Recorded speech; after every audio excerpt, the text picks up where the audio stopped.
चले खबरों में आगे बढ़ेंगे, जहां मध्य प्रदेश में बुंदेलखंड की अयोध्या के नाम से विख्यात धार्मिक और पर्यटन नगरी ओरछा रामराजा मंदिर पूरे विश्व में जाना जाता है। अपने मंदिर और प्राकृतिक सौंदर्य के चलते यहां देश विदेश से लोग पहुंचते हैं। यहां पर भारी संख्या में श्रद्धालु आते हैं। क्या है मंदिर का इतिहास और मान्यता, ये देखते हैं इस खास रिपोर्ट में।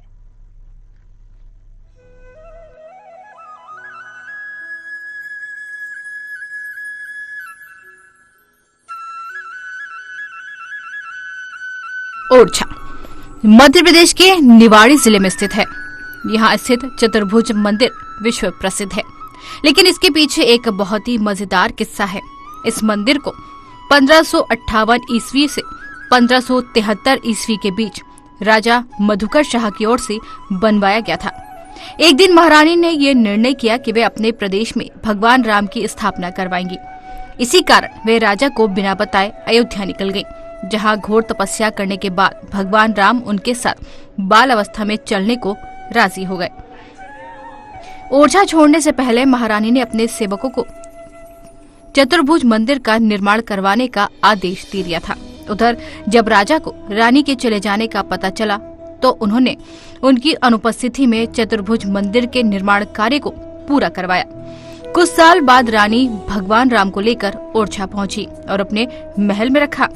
जब चतुर्भुज मंदिर में उनकी स्थापना की बात हुई तो भगवान राम ने महल छोड़ने से इनकार कर दिया। इसके बाद उनकी स्थापना वहीं हुई और रानी का महल रामराज मंदिर बन गया। अब चूंकि चतुर्भुज मंदिर बनकर तैयार हो गया था तो वहां राजा और रानी ने मिलकर भगवान विष्णु की स्थापना कराई। इसके बाद से वहां भगवान विष्णु की पूजा की जाती है। चतुर्भुज मंदिर के अंदर और बाहर का नजारा काफी मनमोहक है और अंदर खुलापन है, जबकि बाहर प्राकृतिक खूबसूरती है।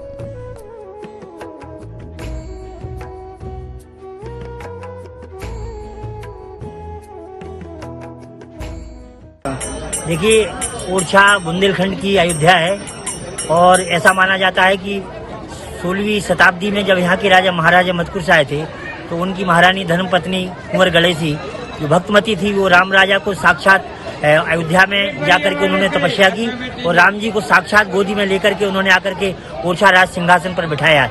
इसलिए संत लोग कहते हैं कि बैठे जिनकी गोद में मोदमान विशेष और कौशल्या सानी हुई रानी कुंवर गणेश।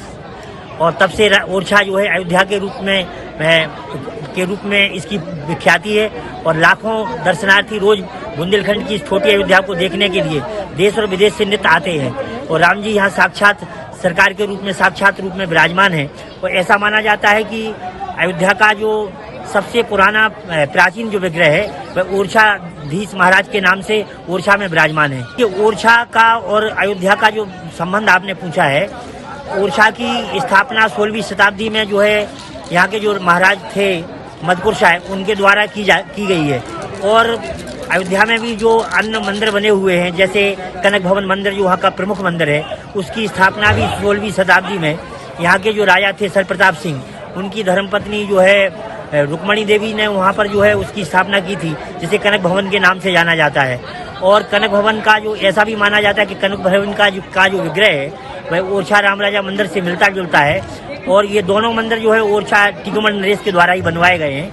और ऐसा माना जाता है कि ओरछा में राम जी का निवास जो है दिन में माना जाता है और शयन राम जी अयोध्या करते हैं। इसलिए लोग यहाँ के संतजन कहते हैं कि सर्वव्यापक राम के दो निवास हैं खास, और दिवस ओरछा रहते रहने अयोध्यावास। ओरछा में भगवान राम को राजा के रूप में पूजा जाता है और यहाँ राजा राम को गॉड ऑफ ऑनर भी दिया जाता है। ये विश्व का एक मात्र ऐसा लौता मंदिर है जहाँ भगवान को 4 पहर की सशस्त्र सलामी दी जाती है। ऐसी भी मान्यता है कि भगवान राम दिन में तो ओरछा में रहते हैं और रात्रि विश्राम के लिए रोज अयोध्या चले जाते हैं और उनको ले जाने का काम करते हैं पवन पुत्र हनुमान, जो वायु मार्ग से भगवान राम को अयोध्या के लिए ले जाते हैं। इसलिए प्रतिदिन मंदिर में रात्रि शयन आरती के बाद दीपक स्वरूप भगवान को मुख्य मंदिर से पुजारी पास के पताली हनुमान ले जाते हैं, जहां से पवन पुत्र हनुमान वायु मार्ग से रोज भगवान को अयोध्या ले जाते हैं। इसलिए कहते हैं सर्वव्यापक राजा राम के 2 निवास हैं।